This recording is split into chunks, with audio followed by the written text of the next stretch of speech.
وهدى ورحمة للمؤمنين۔ اعوذ باللہ من الشیطان الرجیم، بسم اللہ الرحمن الرحیم۔ آیت نمبر 282، آگے چلتے ہیں۔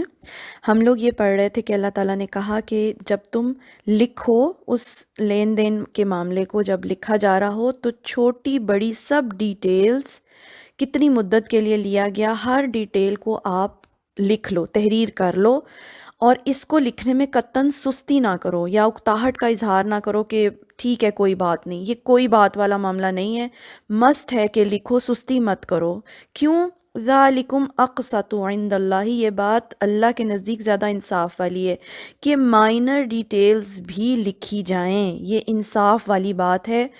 کیونکہ دیکھیں اگر آپ نے 100 لکھا ہے، ٹھیک ہے، اگر کسی نے اس کے آگے 2 زیرو لگا دیے اور تو بات کہاں سے کہاں چلی جائے گی۔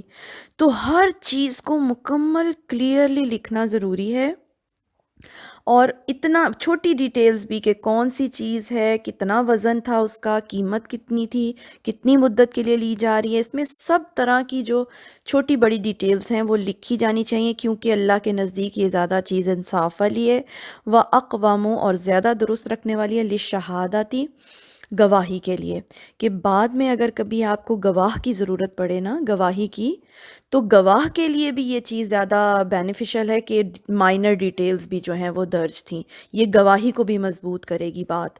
وَأَدْنَا أَلَّا تَرْتَابُوا، اور زیادہ قریب ہے کہ تم شک میں مبتلا ہو جاؤ۔ دیکھیں اگر فار ایگزامپل لانگ ٹرم کے لیے کوئی ٹرانزیکشن ہوئی ہے، کوئی لانگ ٹرم کے لیے معاہدہ ہوا ہے، لین دین ہوا ہے، تو ہو سکتا ہے کہ آفٹر سم ٹائم آپ اس چیز کے بارے میں شک میں پڑ جائیں، تو اگر مائنر ڈیٹیلز بھی درج ہوں گی نا تو آپ کو شک نہیں رہے گا۔ ٹھیک ہے، آسان بات ہے کہ اللہ کے نزدیک یہ بات زیادہ انصاف والی ہے، گواہی کو درست اور مضبوط کرنے والی ہے، اور شک سے بچانے والی ہے کہ آپ مائنر اور میجر سب چیزیں درج کر لیں۔ اللہ ان تکون تجارتاً حاضرتاً، مگر یہ کہ اگر تجارت دست بدست ہے، یعنی ایسا سودا ہو رہا ہے، ایسی تجارت ہو رہی ہے، جو ایسا لین دین ہے جو دست بدست ہے، یعنی آپ نے پیسے دیے کوئی چیز لے لی، تو اس کے اندر آپ کو چھوٹ ہے، بے شک آپ نہ لکھیں، اتنی ڈیٹیلز کے اندر بے شک نہ جائیں۔ اگر آپ نے آن دی اسپاٹ جو ہے وہ تجارت کی ہے، تو دی رونہا، تم لین دین کرتے ہو اس کا، بینکم آپس میں، عام روزمرہ کی چیزیں، فلیسا تو نہیں ہے علیکم تم پر جناحن کوئی گناہ، اللہ کے نہ تکتبوہا، تم لکھو اس کو۔ جیسے آپ روزمرہ شاپ میں جاتے ہیں، کوئی چیز چھوٹی موٹی خریدی، آپ نے پیسے دیے، چیز اٹھا لی، اب تو لیکن یہ ہے کہ یہ بھی چیزیں درج ہوتی ہیں، یہ جو رسید بنتی ہے چیزوں کی خرید و فروخت کی، وہ لکھی جاتی ہے چیز، لیکن اللہ تعالیٰ یہ کہہ رہے ہیں کہ اگر آپ اس کو نہ بھی لکھو تو آپ پر کوئی گناہ نہیں ہے، ٹھیک ہے، جو دست بدست تجارت ہو رہی ہے۔ وَأَشْهِدُوا، اور گواہ بنا لو، اذا تبایعتم، جب تم باہم خرید و فروخت کرو، تبایعتم کہتے ہیں لانگ ٹرم ٹرانزیکشنز کو۔ اگر ایسی تجارت ہو رہی ہے کہ آپ نے اس میں لمبی مدت انوالو ہے، تو پھر آپ پر مسٹ ہے کہ آپ لکھو بھی، ڈاکومنٹ کرو اس کو، اور گواہ بھی ہونا ضروری ہے۔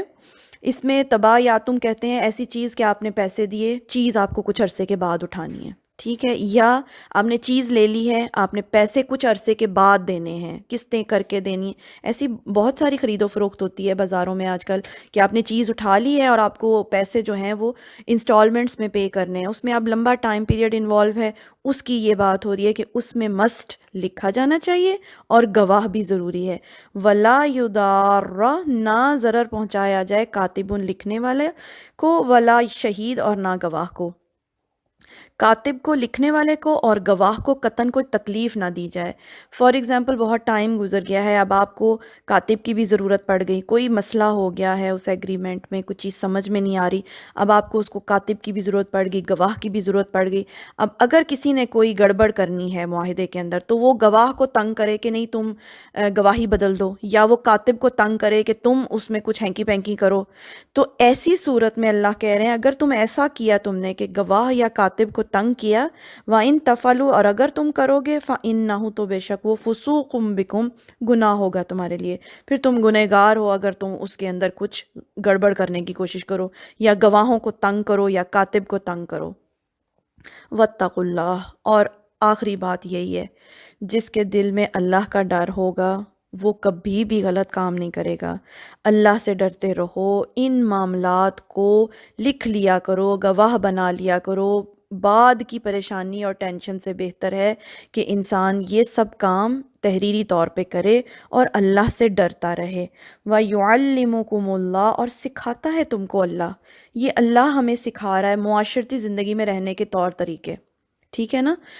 کون سکھائے گا اس طرح کی مائنر ڈیٹیلز ہمیں؟ دیکھیں قرآن پاک میں ہر چیز کس قدر کلیئرلی مینشنڈ ہے، یعنی اس طرح کی تعلیم اور کون دے گا ہمیں؟ سبحان اللہ، اللہ کا کتنا بڑا احسان ہے کہ اللہ نے ہمیں سوسائٹی میں، معاشرے میں رہنے کے بھی اصول جو ہیں وہ ہر طرح کی مائنر چیزیں بھی بتا دی ہیں۔ واللہ بکل شیء علیم، اور اللہ ہر چیز کو جاننے والا ہے۔ اللہ تو سب سے پہلے گواہ ہوتا ہے نا، جب بھی آپ کوئی بھی کام کر رہے ہیں، معاملہ کر رہے ہیں، تو سب سے پہلا گواہ تو اللہ ہی ہوتا ہے۔ تو باقی یہ چیزیں، باقی ڈاکومنٹیشن کریں اور گواہ بنائیں اور اس کو ہر چیز کو سیکیور کریں اس معاملے کو، تاکہ آپس کے تعلقات خراب نہ ہوں۔ آیت ہوتی ہے مکمل یہاں پر، الحمدللہ۔